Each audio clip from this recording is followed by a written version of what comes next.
আমার চ্যানেলে সবাইকে স্বাগতম। আজ নিয়ে এসেছি একটু চাউমিন করতে। তাই প্রথমে একটুখানি খুব অল্প তেল দিয়ে দিলাম, তারপর 3টে ডিম ফাটিয়ে রেখেছিলাম, ডিম দিয়ে দিলাম। ভালো করে ওটাকে ভেজে ছোট্ট ছোট্ট অমলেট তুলে নিলাম। চাউমিনটা আমি খুব কম তেল ইউজ করেই করব। দেখুন খুব কম তেল নিয়েছি। তেল নেওয়ার পর ওর মধ্যে একটু পেঁয়াজ কুচি নিয়ে নিলাম।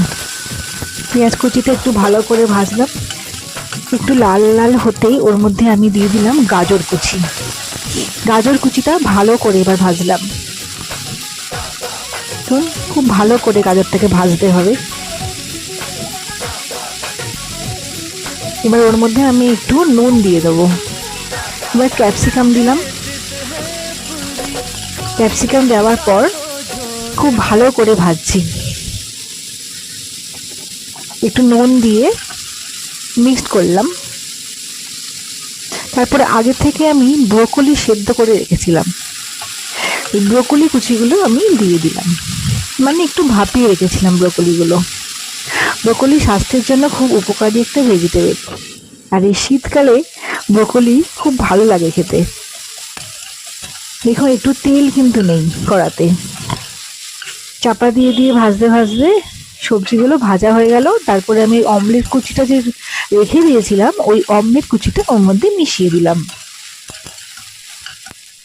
এবার ভালো করে নেড়ে নেড়ে তারপরে ওর মধ্যে আমি চাউমিনটা দিয়ে দিলাম। এবার চাউমিনটার সাথে খুব ভালো করে সবজিগুলো মিশিয়ে দিতে হবে। আরও একটু চাউমিন ছিল, আমি ওর মধ্যে একসাথে মিশিয়ে দিলাম। মিশিয়ে দিয়ে ওটাকে আমি খুব ভালো করে নাড়তে থাকলাম। ভেজিটেবলের সঙ্গে সব কিছু দিয়ে এবার একটু নুন দিয়ে দেবো। নুন দিয়ে নাড়তে থাকলাম। কখনো কখনো এর মধ্যে একটু চাউমিন মশলা মিক্স করা যায়, ভালোই লাগে। আমি এভাবেই চাউমিন রান্না করি, খুব কম তেল দিয়ে। যদি ভালো লেগে থাকে তাহলে লাইক করে দেবেন এবং সাবস্ক্রাইব করবেন আমার চ্যানেলটা।